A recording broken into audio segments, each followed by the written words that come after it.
Sa CIDG naman, si RH52 Angel Parosa. Kaming Daniel. Jerry at Anthony, napuna ng mga mamamahayag sa Campo Crame ang tila ibang trato ng otoridad sa pag-aresto kay dating Senador Bong Revilla na akusado nga sa malversation ng pondo sa flood control project sa Pandi, Bulacan.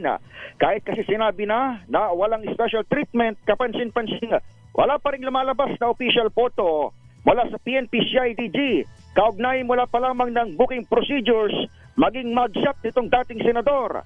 Kaiba yan sa ibang mga akusado ng flood control scandal, gaya ng mga ipinaresto ng Sandigan Bayan dahil sa proyekto sa Oriental Mindoro na mismong Malacanang at DILG ang nagsapubliko. Maging si Sara Diskaya na hinuli naman dahil sa anomalya sa Davao, mayroon ang lumabas na larawan o mugshot mula naman sa National Bureau of Investigation.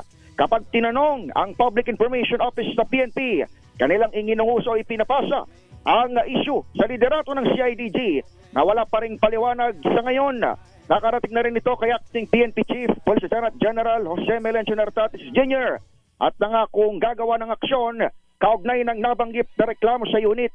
Bukod dito, napansin din ng mga nagko-cover kahapon mula Camp Crame hanggang Sandigan Bayan, nasa sasakyan pa mismo ni Secretary Remulla sumakay si Revilla nang samahan niya ito ng personal para iharap sa Sandigan Bayan kahapon bago ipiit sa Quezon City Jail.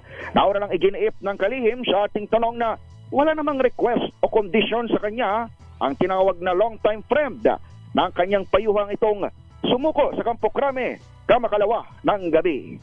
Ako naman si Edniel Porrosa, nag-uulat para sa DZRH. Una sa Pilipinas, una sa Pilipino. Thank you, Ediel.